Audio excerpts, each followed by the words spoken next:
तो बोले दोस्तों, स्वागत है आज के एक और वीडियो में। तो आज हम करने वाले हैं कक्षा 6 गणित का दूसरा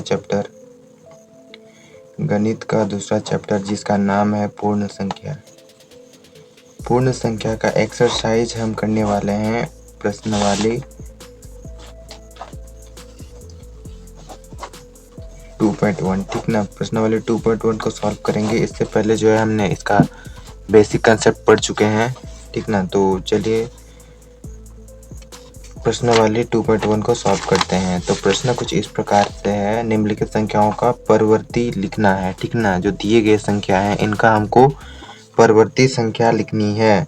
तो क्या होगा, परवर्ती का मतलब क्या होता है, हमने पढ़ा था। परवर्ती का मतलब होता है जो दिया हुआ संख्या रहेगा, जैसे कि यहाँ कितना है 9 दिया हुआ है, तो उस संख्या में अगर हम एक जोड़ देंगे तो क्या होगा 10 आएगा।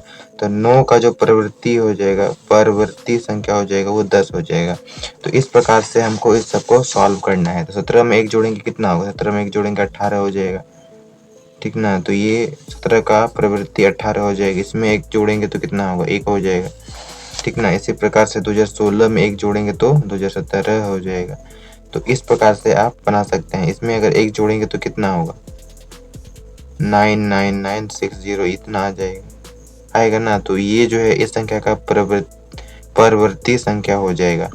तो इस प्रकार से आपको बनाना है। ठीक ना, उसके बाद दूसरा क्वेश्चन क्या है, निम्न पूर्ण संख्याओं का हमको पूर्ववर्ती संख्या लिखना है। हमने पढ़ा था कि पूर्ववर्ती क्या होता है। पूर्ववर्ती जब दिया हुआ संख्या, जैसे कि यहाँ 9 था, मान लेते हैं कि 9 है, 9 में से जब हम एक घटा देते हैं तो क्या होता है, उस संख्या का हमको पूर्ववर्ती संख्या मिल जाएगा। जैसे कि घटाएंगे तो 8 आ जाएगा। तो 9 का जो पूर्ववर्ती संख्या होगा वो कितना हो जाएगा, 8 हो जाएगा। ठीक ना, तो इसी प्रकार से इसको सॉल्व करना है हमको।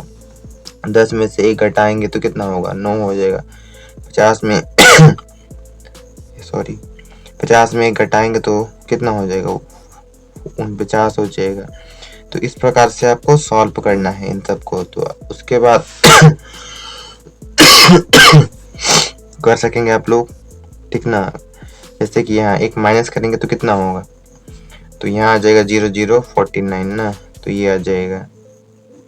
इस प्रकार से इसमें भी एक माइनस कर देना है तो कितना होगा, 90 हो जाएगा। 7200 90 हो जाएगा। इस प्रकार से सॉल्व करना है। यहाँ एक घटा देंगे तो कितना होगा, 0 आ जाएगा। इस प्रकार से पूर्ववर्ती इसका मिल जाएगा। तीसरा नंबर क्वेश्चन है हमारा, सबसे छोटी प्राकृतिक संख्या कौन सी होती है। हम जानते हैं जो प्राकृत संख्या होती है, क्या प्राकृत संख्या जो होती है वो क्या होती है, गिनती वाली संख्या ना। जैसे कि 1 2 3 4 5 जो गिनती वाली संख्या होती है, चलती जाती है इन्फिनिटी तक, जो गिनती वाली संख्या होती है उसी को कहते हैं प्राकृत संख्या। ठीक ना, तो इसमें सबसे छोटी संख्या क्या है, ये है क्या, नहीं ना है, ये सबसे छोटी संख्या तो ये है। तो कौन सा है सबसे छोटी संख्या, सबसे छोटी जो संख्या है वो कौन सा है, वो है 1। ठीक ना, तो इसका आंसर हो जाएगा 1। उसका अर्थ है सबसे छोटी पूर्ण संख्या कौन सी होती है। हमने ये भी पढ़ा था, जब हम प्राकृत संख्या, ठीक ना, प्राकृत संख्या 1 2 3 4, जब प्राकृत संख्या में हम 0 को ऐड कर देते हैं आगे में, तो एक क्या बन जाता है, एक पूर्ण संख्या बन जाता है। क्या बन जाता है, एक पूर्ण संख्या बन जाता है, जिसको हम होल नंबर कहते हैं। ठीक ना, तो यहाँ क्या बोल रहा है क्वेश्चन में, सबसे छोटी पूर्ण संख्या क्या होती है, तो सबसे छोटी तो यही होती है 0। तो सबसे छोटी पूर्ण संख्या क्या होती है, सबसे छोटी जो पूर्ण संख्या होती है वो होती है हमारी, क्या होता है, वो होता है 0। ठीक ना, अगला है हमारा, ऐसी प्राकृत संख्या बताइए जिसकी कोई पूर्ववर्ती नहीं होता है। पूर्ववर्ती का मतलब क्या होता है, जो दिया हुआ संख्या रहेगा, मान लीजिए 2 है, 2 में से एक घटाएंगे तो हमको 1 मिलेगा, तो 2 का पूर्ववर्ती हो जाएगा 1। तो हमको ऐसा प्राकृत संख्या बताना है जिसका जो है पूर्ववर्ती नहीं होता है। ठीक ना, तो प्राकृत संख्या आपको पता ही होता है, प्राकृत संख्या क्या होती है, यही वाली 1 2 3 4 चलते जाएगा। तो हमको ऐसा चीज बताना है जिसका पूर्ववर्ती नहीं होता है। जैसे कि यहाँ 1 में 1 घटाएंगे तो कितना होगा, 0 आ जाएगा। तो प्राकृतिक प्राकृत संख्या में ये थोड़ी होता है, ठीक ना। प्राकृत संख्या थोड़ी होता है। प्राकृत संख्या बताइए जिसकी कोई पूर्ववर्ती, तो 0 1 की होती ही नहीं है, क्योंकि अगर 0 आ रहा है तो प्राकृत संख्या थोड़ी होगा। तो हमको प्राकृत संख्या बोला है ना, तो प्राकृत संख्या में 1 से ही स्टार्ट होता है ना, तो इसकी जो है पूर्ववर्ती नहीं होगी। पूर्ववर्ती संख्या नहीं होगी, तो आंसर हो जाएगा 1।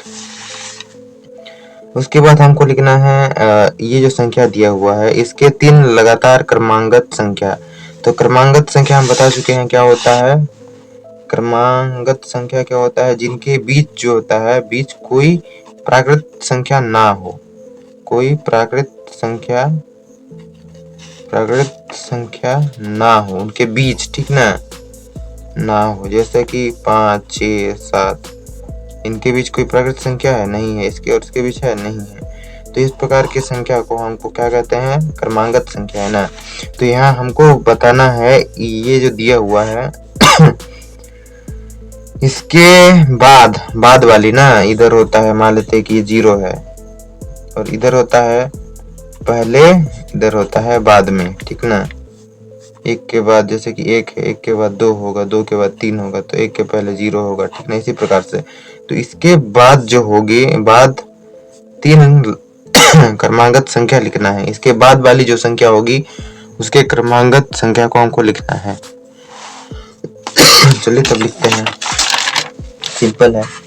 क्या दिया हुआ है, 5099 ये दिया है। इसके लगा 3 ना, यहाँ से 1 2 3 लगातार क्रमांगत संख्या लिखना है। तो इसमें क्या करेंगे, जैसे कि हमने देखा 5 6 और 7 में क्या है, इसमें 1 ऐड किया गया है, ऐड किया तभी ना, 5 में 1 ऐड किए तब 6 आ गया, 6 में फिर 1 ऐड करेंगे तो 7 आएगा। तो इसी प्रकार